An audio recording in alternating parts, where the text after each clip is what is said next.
I'm glad you could join us. So today I was going to go outside and walk around, but it's like 10 below outside. So I'm going to sit in my classroom here. We're in our kids' classroom. And I'll talk a little bit about the wild edibles and myself about why I decided to do this. I saw a lot of YouTube videos with the bushcraft and wild edibles, and I've been doing that for a long time, so I thought it'd be kind of nice to get out there and put my input on it. There's a lot of different things that you can do in bushcraft. There's a lot of things you can do with the wild edibles. But please, no means, do your research, check it out for yourself. At no means do I say anything that I'm the word on it. So today, the first thing I got for you is nettle. We got this last year and harvested it, and we dehydrated it, and we use it throughout the winter season. It's really high in protein, and it's healthy for you, and it's got a lot of medical benefits. Once again, do the research on it. Mint, we grow this in our garden, and I will dehydrate it and grind it up, and this we use in our teas also with the nettle, and it has really good flavor. It grows really well, and it'll take over your garden. So you got to trim it back and do things with it. So mint and nettle is a really good one. This whole series with my wild edibles, I'm going to be doing of all the edibles that we have in Wisconsin that I personally know and where to find. And throughout this series, I'll touch each and every one of them. It might be a little bit longer and take me a while because some of the stuff only grows in summertime, and we're in the middle of winter. Here is everybody knows that little pain in the butt flower that grows in the grass in the summertime, dandelion root. Dandelion root is very healthy for you. It has a lot of medical benefits. Once again, do your research, check it out. It's a fun one, and the kids can enjoy picking it out, and helps clean up your lawn. Dandelion root, and we have nettle root. So in the springtime when we go get leeks, wild leeks, which I'll have a video of that coming up here soon in the spring, we harvest nettle root for our teas and everything else. When we harvest leeks, we go, and these little guys are among the roots of the leeks, so we can pick them out, and we have our supply of nettle root for the summer and for the winter. It's nice to have. I do grind this up and make it into a powder. A lot of the stuff that I'm going to show you, you can also go to Mountain Rose Herbs. I hope I didn't mess that up too bad.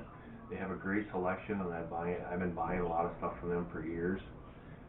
And they have information on each and every one of them. So it's a good thing to check out if you like getting into this stuff. It's just fun being out in the woods, being able to grab stuff and get natural things for your body instead of chemicals. It's a great thing to learn. It was learned years and years and years ago from a long time ago from the Indians. They used all medicinal plants, and throughout the years, a lot of that stuff got lost. For my instance, being part of the military, I served in the Army. We did a lot of survival training, and that's how I kind of got into all this kind of stuff. And I love to camp, and I love the outdoors. I love the woods. So it's fun to try those things. It's interesting, and to see when you're finished, and yeah, I can do that. I did that. It was fun. I have a couple videos on the super shelter. Me and the boys, or my kids, went out there and did that. Took one of the videos that I saw on the super shelter. We kind of made it of our own because we have a bigger family, and it worked out really well. And the boys learned something and had fun doing it. So that's what this is all about, is having fun and respecting the outdoors and going back to nature. You don't have to be a tree hugger, sorry if I offend anybody, or anything like that. It's just respecting the woods and learning from what our ancestors and their ancestors before them knew, and it never got passed down. And I see a lot of bushcraft videos out there, a lot of wild edibles out there, and it's an art that was lost. And it's kind of nice to see that other people have the same interest that I have. I like that. So without further ado, let's go into some of these wild edibles. I know I have thing on nettle. And nettle is this leaf is used in diuretic, arthritis, rheumatism, rheumatoid arthritis, high blood pressure, and amongst of other things. I know nettle is high. And remember, this is stinging nettle. This is nettle has a lot of lookalikes. In my portion in Wisconsin here, we have what's considered wood nettle.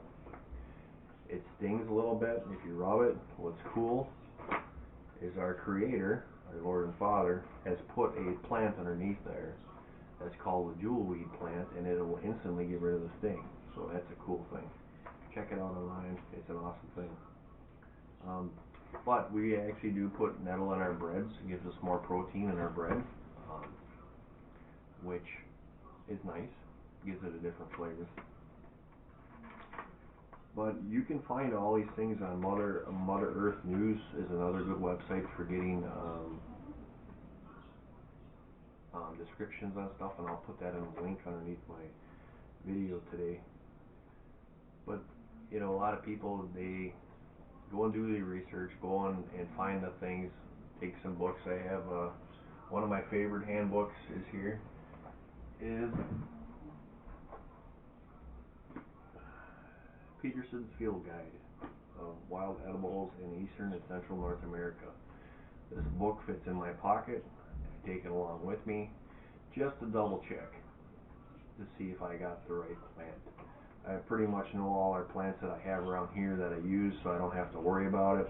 But if I go in other areas, if I go out to Minnesota or anything like that, I always take my book along with me just in case I have a second reference, because we want to make sure what we're eating. Some things have lookalikes that are poisonous. Some plants are you can have allergic reactions if you eat the wrong one. So I want to make sure. So even I take this along, and it's really nice because he has put in the center of his book nice pictures so you can actually go out in the woods and see the plants you're looking at. So it's a good book to have. It's educational. It's one of my things that I teach my kids, because we do homeschool, is wild edibles. Another good one that I went to is Linda Ryan, and I'm sorry if I mess up the Runens, Master Class on Wild Foods and Survival. This is when I first started looking into this. She has some wonderful things about her husband and how the foods that they use. So I did use this when I first started. Learned a lot from it. Thank you, Linda. So use your resources, the internet now, and the computers that we have. We can look up anything instantly, iPhones and everything else. I will be doing a lot more in the springtime here and in the summer. A couple more winter camps this year. We're going to do some more super shelters, and I will also be doing a wigwam this summer, hopefully, if everything goes well. I'm going to make a little village, a little retreat out in the woods with different kinds of shelters. So that one I will videotape, and you guys can check that out later on. But as far as me starting this up, it's something that I wanted to do. I love the outdoors, and hopefully you guys will like what I show you, and you can learn something from it, and we'll have a lot of fun. These videos you see nowadays, that people make it look easy, and it is when you get out there. But the first couple times, it's very hard. It's best if you go out in the buddy system, get a friend, go out there. Don't think that you can be able to go sleep out in the cold like that and not have the right equipment and gear and preparations and knowledge. It is, especially up here when it gets 30, 40, 50 below, it can be hard. Being ex-military, I have some of my military sleep systems. It helps out a lot. Super Shelter, if you watch that video, the boys got it to 95 degrees. It was very, very comfortable, and it was easy. But we had 5 people, five teenage boys running around getting wood. It was pretty easy to do. It's not something I would do on myself, and that one actually was a very big shelter, a lot bigger than I would do it if I was by myself. and we did go through a lot of wood. The boys didn't, that's video that you guys didn't see is how much they were cutting up wood and pretty much all day long working. So your hardwoods are the best ones. They had a learning lesson in that if you go and just knock down the dead pine trees that are laying in the woods, that they burn up quick and they don't give off as much heat. So the hardwood, they learned a lesson. That was the whole purpose of that. And we had a lot of fun. We cooked steaks out there that day. Made some spoons. Took some popple, and we made some wood spoons out there. And what else did we do? We went around, looked for the mushroom. Everybody knows is a Bushman candle. In the summertime, you find them growing on the sides of the trees. They're white. They're about this big. If you cut them out and inside, they make and put some oil in there. They make Bushman candles. We found a few of them, and I don't know if it's because of the cold weather. And if guys, if you watch this and you've tried it in the winter, let me know if it worked for you. It did not work for us at all. I couldn't get that thing to stay lit for nothing. I think it's because it was frozen. So, hope you like it. Thanks for watching, and there'll be a lot more stuff coming. So, see you around.